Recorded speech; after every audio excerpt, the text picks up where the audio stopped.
Iya, apik. Dibukain dhisik ya. Tak bukain dhisik. Coba ngene diajeng dhisik.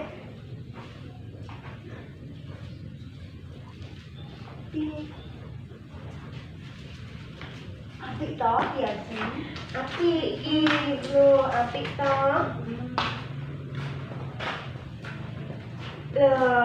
Apik ta? Coba Nggonamu coba. Mesti elek nggonamu. piye diajeng le buka. Iki Alon-alon sik lho. Piye to?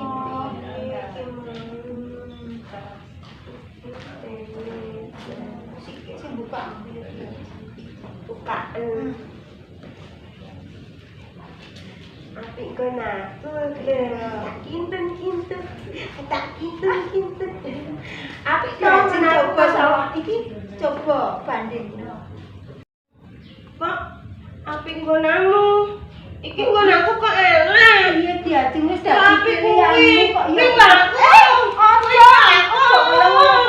Aja aku. Aku mau nenggo iki elek. Dadi pilihanmu iki kok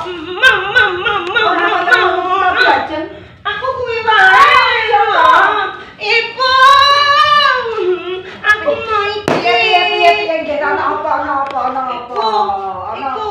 Menikane ngene kalau ngene ambok golekane niku apik niku saya niku niki elek lho niki elek to elek.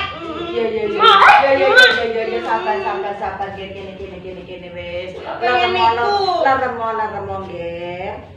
Nggih kalau Chandra Kirana. Kene ibu ngapain? boten saged. Iki lho, kadangmu kalau ajeng men kepengin nyampe. Mbok dijelke aja kalau Boten saged Iya. Sedelo wae kalau. Kepanjanganipun katresnan kula Mas Panji asmara bangun ampun. Mengko tak Boten Ibu. tak paringi sing luwih apik. Boten kula sampun nemen menika Wis kok. to, ibu sing dawuh sliramu kene. Nanging kalau wau menika sampun dadi pilihanipun diajeng gal. Ya kok pengen Sabar nggih. Galu ajeng iki sapa to, Nggih? Galu ajeng iki sapa? Rayi kula. Nah, kadangmu to. Nggih. Ngono nek ngerti kadange dampingi nggih sedelo wae. Boten Ibu, boten saged. Sedelo wae. Boten. Ya nek ngono ibu sing ngampil. Ibu sing ngampil nggih sedelo wae kene. Boten saged Ibu. Galu Chandra Kirana. Nggih. Kowe lan nganggep aku ki ibumu to? Kula menika nganggep panjenengan menika ibu kula nggih tiyang sepuh kula piyambak. Nah, dene rumangsane nek aku ki ya kaya dene wong tuaku dhewe. Kula sliramu kene Nanging Mbak menika kula boten saged. sedelo wae. Boten Ibu. Chandra Kirana. Awak lho. Sedelo wae kene. Boten Ibu. Ampun ngaten menika to. Aku ki ibumu. Perkara golek aku angel lho.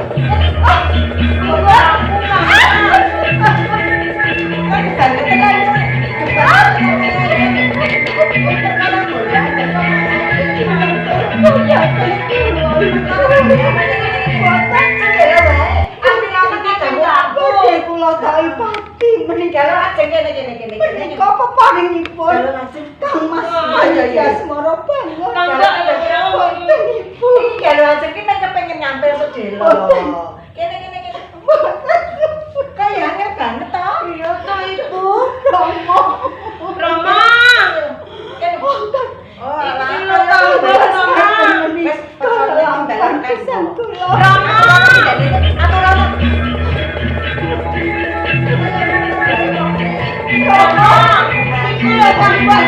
Kita nopo? Men taman kok wong rame ora jamak. Monggo kula aturi sagarumiyin menika lho. Putra putri panjenengan dalem ingkang panjenengan tresnani. Pancen aku tresno karo Galuh Chandra Kirana. Ning nyatanipun mboten bekti kaliyan tiyang sepuh lho. Ora buktine nggo napa? Kula menika rak garwa panjenengan. Iya. Kula sampun nganggep Galuh Chandra Kirana menika kados anak kula piyambak. Lah kula nggula wentak kaliyan Galuh ajeng menika sami.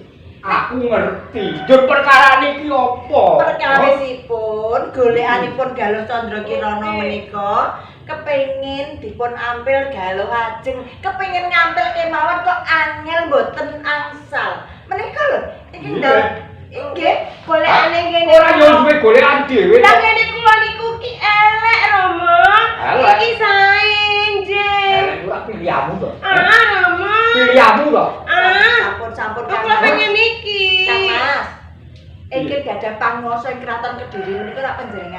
Nah, sak menika kula nyuwun menawi panjenengan dalem tresna dhateng kula kaliyan Galuh Ajeng, mila Galuh Ajeng menika kepengin sanget ngampil golaanipun Galuh Candrakirana. Panjenengan ingkang ngendika?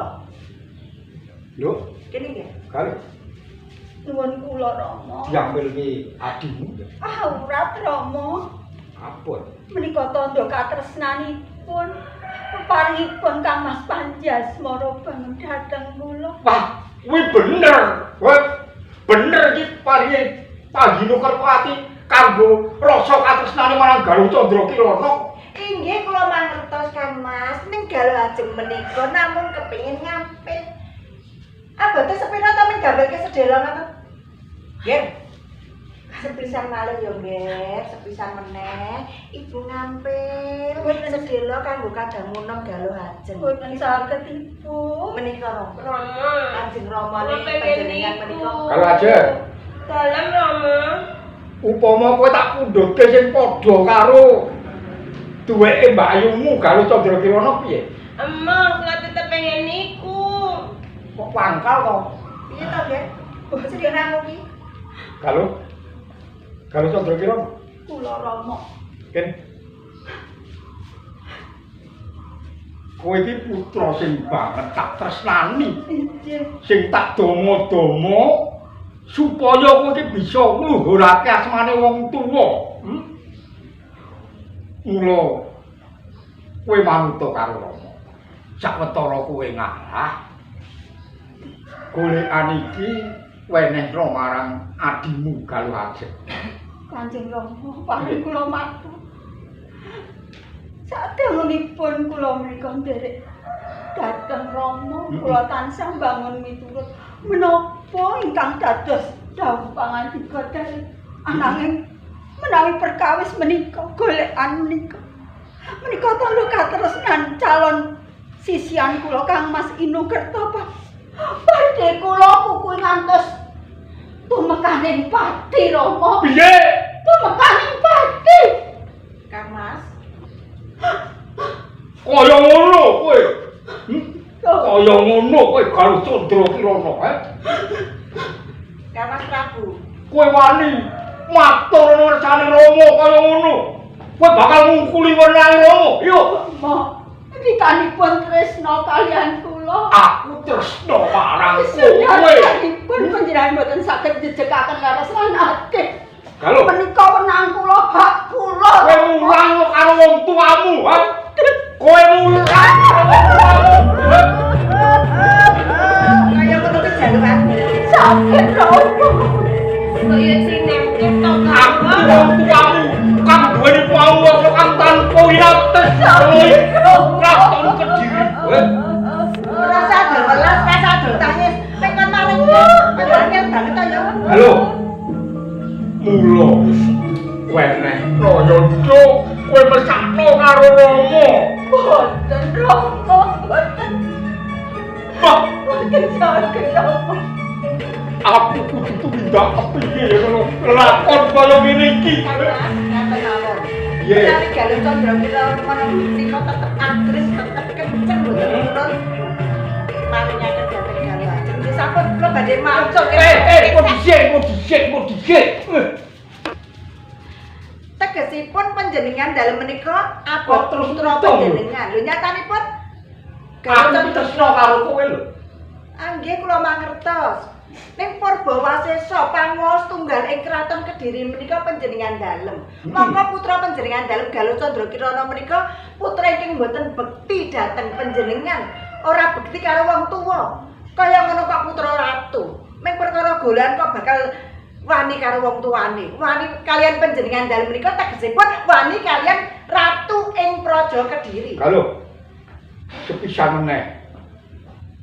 Aku pinangka kang duweni panguwasa ana ing Kediri. Kowe tak anggap kawula ana ing Kediri. Aku dawuh marang kowe. Tak pundhut golek kencana. Boten saged Rama. Galuh, Boten saged. Aduh, kowe aja temekaning pati kemawon pati. ngilangake kesabaranku. Wis tak gawe sabar. aku tresno karo kowe Galuh. Tak pundhut, pisan maneh tak pundhut. Tak pundhut. Minggat kowe.